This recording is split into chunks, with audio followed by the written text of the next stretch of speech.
Hello అండి, అందరికీ welcome to Padma Prasad vlogs. అందరికీ ముందుగా గురు పౌర్ణమి శుభాకాంక్షలు అండి. రేపు గురు పౌర్ణమి కదా. నాకు తెలిసి చాలామంది బాబా గారికి పాలకోవా అంటే ఇష్టం కాబట్టి క్విక్గా స్వీట్ షాప్స్కి వెళ్ళి పావు కేజీనో కేజీనో మనకు తోచినంత మనం ఇవ్వగలిగినంత కొనేసేసి గుళ్ళో ఇచ్చి దండం పెట్టుకుంటారు కదా. అలా కాకుండా మనమే మన చేతులతో మంచిగా చేసి అప్పుడు గుళ్ళో ఇస్తే ఆ తృప్తి ఎలా ఉంటుంది. అంత కష్టం ఎవరు పడతారు అని మాత్రం అనుకోకండి. తక్కువ ఖర్చుతో క్విక్గా టేస్టీగా హెల్దీగా ఎలా చేసుకోవాలో చూపిస్తానో వచ్చేయండి. మరి వెడల్పాటిది మందంగా ఉండే కడాయిని కానీ ఇత్తడి గిన్నెని కానీ మీకు ఏది వీలుగా ఉంటే అది మందంగా ఉండాలి, అది గుర్తుపెట్టుకోండి. దాంట్లో ఒక 200 ml దాకా పాలు పోసి పాలు ఇలా పొంగొచ్చాక ఒక 100 గ్రాముల దాకా పంచదార వేయండి. పంచదార కూడా పాలల్లో చక్కగా కరిగేదాకా కరగబెట్టుకోండి. చాలా ఈజీ అండి. పాలకోవా చేయడం చాలా కష్టమని చాలామంది అనుకుంటూ ఉంటారు. అది నిజంగా తప్పు. నేను చాలాసార్లు ట్రై చేశాను. ఆల్రెడీ మన ఛానల్లో పాలకోవా బిళ్ళలు ఎలా చేయాలో చూపించాను. ఈసారి పాలకోవా ఉండలే చూపిస్తున్నాను. చక్కగా పాలు పంచదార బాగా కరిగాయి కదా, చూడండి. ఇలా కలుపుకుంటూ అంచులమ్మట చిక్కబడిన పాల మేగడంతా కూడా కలుపుకుంటూ ఉండాలి. పాలు పంచదార ఈక్వల్గా మరిగాయి చూసారా.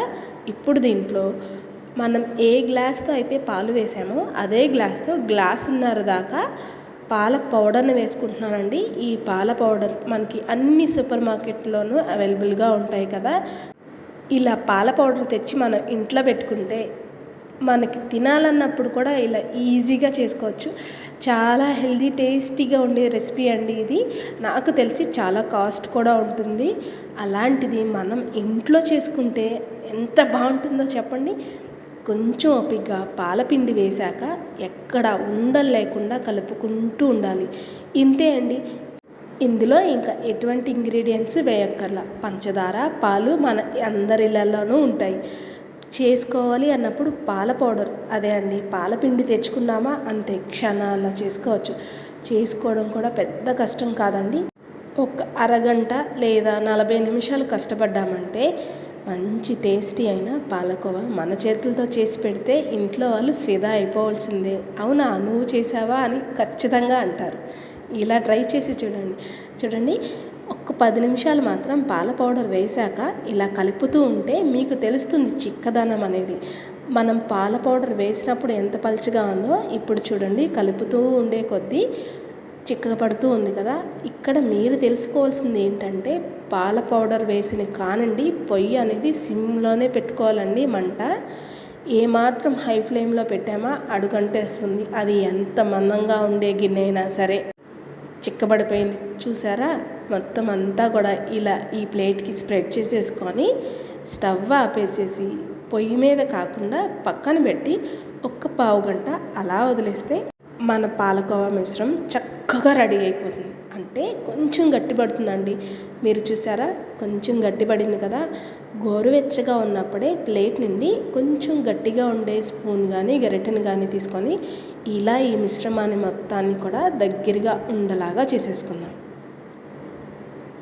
చల్లారాలండి, లేకపోతే కొంచెం పల్చగా ఉంటుంది. అప్పుడు మీరు ఇదేంటో తేడా వచ్చేసింది, అయ్యో రాలేదని కంగారు పడిపోతారు. అస్సలు అవసరం లేదు. చూడండి, దగ్గరగా మొత్తం తీసుకున్నాక చేతికి కొంచెం నెయ్యి రాసుకొని మన పాలకోవాల్ని రెడీ చేసేసుకోవడమే అండి. చూడండి ఎంత బాగా వచ్చాయో. మీకు ఎలా అనిపిస్తుందో నాకు కామెంట్ చేయడం మర్చిపోకండి. నాకు మాత్రం భలే అనిపిస్తుంది. చూడటానికి ఎంత బాగున్నాయి, తినటానికి కూడా బ్రహ్మాండంగా ఉంటాయండి. పాలకోవా నచ్చిన వాళ్ళు ఎవరుంటారో చెప్పండి. ఇలా మిగతావన్నిటినీ కూడా చక్కగా పాలకోవాలు చేసేసుకుందాం. చూడండి, నాకు మొత్తం 25 పాలకోవాల దాకా అయ్యాయి. దీంట్లో మనం వాడిందల్లా కొంచెం పాలు, కొంచెం పంచదార, ఒక 200 గ్రాముల దాకా పాలపిండి, అంతే కదా. ఎంత బాగా వచ్చాయో కదా. స్వీట్ షాప్లో కన్నా సూపర్, ది బెస్ట్ టేస్ట్ ఉంటుందండి. నిజంగా నన్ను నమ్మండి. ఇలా మీరు ట్రై చేసి ఎలా వచ్చాయో కామెంట్ చేయడం మర్చిపోకండి. చూస్తుంటే యమ్మీగా భలే ఉన్నాయి కదా. నచ్చిందండి మీకు ఈ వీడియో అయితే లైక్ చేయండి, మన ఛానల్ని సబ్స్క్రైబ్ చేసుకోండి. నేను మరిన్ని కొత్త వీడియోస్తో మీ ముందుకు వస్తూ ఉంటాను. అందరికీ మరొక్కసారి గురు పౌర్ణమి శుభాకాంక్షలు. ఉంటాను మరి.